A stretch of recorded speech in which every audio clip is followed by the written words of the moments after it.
I've always been on the Eurosceptic wing of the Conservative Party, or as I sometimes say, on the Conservative wing of the Conservative Party.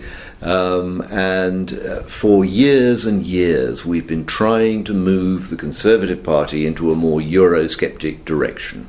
The Conservative Party talks a good Eurosceptic story at election time, but then they go away and they behave like a normal social democratic pro-European party.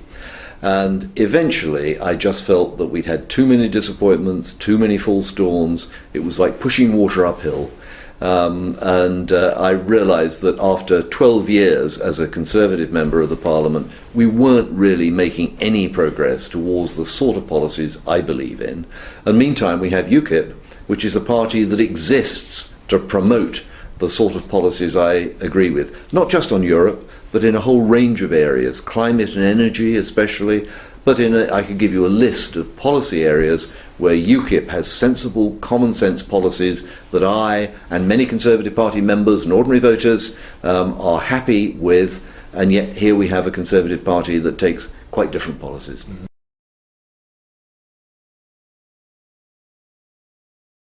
I actually joined UKIP at the spring conference in Skegness, which is in my East Midlands region in the UK. That was a very exciting occasion. But I had been pretty much determined to join UKIP for about 6 months. Now my intention was, because I always say it's wrong for a parliamentarian just to change parties in midstream. He should leave if he wants to change parties. So I planned to leave the Parliament, I'm very elderly anyway, to leave the Parliament at the end of last year. I announced that decision in October, and that's what I thought would happen. Now, my first surprise was that although I'd sent a memo saying I resign, that is not a resignation in the European Parliament. You have to go through a formal process, sign pieces of paper in front of witnesses and so on. So I'd announced my intention to resign, but hadn't quite resigned. Then we discovered that the Conservative Party chairman had a problem with the next in-line candidate on the list system. And you know the system, that if there's a midterm vacancy, under the European Parliament list system, the next person in line just takes the seat. It's automatic. It's happened again and again. That's what happens. For some reason, the party chairman decided she didn't like that idea, and she wouldn't confirm the successor. Now, the successor is a good, sound, robust chap that I approve of. I was content to stand aside for him. I wasn't going to stand aside for some unknown Conservative Party nominee. So we ended up with an impasse where I said, no, I won't sign the papers until you confirm the succession. And the party chairman said, we won't talk about the succession until you sign the papers. So we delayed and we delayed. And I eventually said, look, I will not allow this uncertainty to continue indefinitely. Either you confirm the succession or I withdraw my offer to resign. Still all the time in my own mind intending to join UKIP in March. And in the end, the party chairman did nothing, wouldn't confirm the succession. So I just decided to withdraw my notice of resignation and carry on and join UKIP anyway, which I had been planning to do for quite a long time.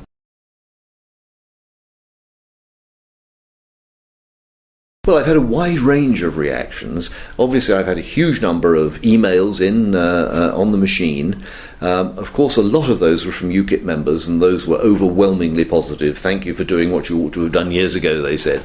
About half of them, I would say, were from Conservatives. And the surprising thing is that the majority, probably 2/3, of the Conservative emails were saying things like, sorry you've gone, but I quite understand your position, good luck for the future. Some of them saying, I'm thinking of doing the same thing. And probably only the other third were people with sort of jaundiced, how dare you, letting the side down, those sorts of complaints. Because the point is that out there, Conservative members and activists actually agree with the policies that I uphold and that UKIP upholds. So you have this bizarre split between Conservative Party members who are really more inclined towards UKIP policies and the Conservative leadership that's in bed with the Liberal Democrats and behaving like a Social Democrat party.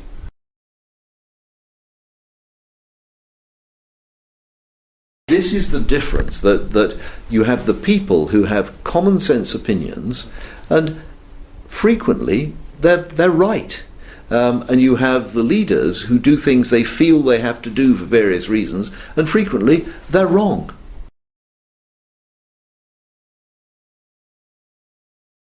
The first thing is I'm all in favour of UKIP's plan, or the group's plan, to campaign in Ireland. You have to be very careful because the Irish particularly don't like to feel that the English are coming and telling them what to do. So we have to treat this in a very sensitive way.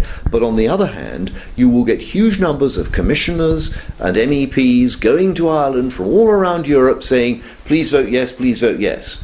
So they can hardly complain if a handful of people try and balance it out by saying, no, here are the reasons you should vote no.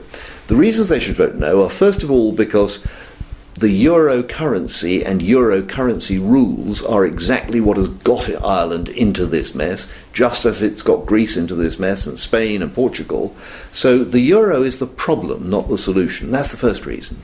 And the second key reason, I think, that will really impact on the Irish voters is this, that Ireland has these very competitive corporate tax rates. Lots and lots of companies are investing in Ireland because Ireland has low corporate tax rates. If you've got a German policy on fiscal rules, what's the first thing they're going to say? They're going to say unfair tax competition. Ireland must raise its corporate rates. Ireland's big competitive advantage, it's got an educated workforce, it's got English language, these are all good things, but a big competitive advantage is a low tax rate, corporate tax rate. They stand to lose that if they vote for this so-called fiscal union.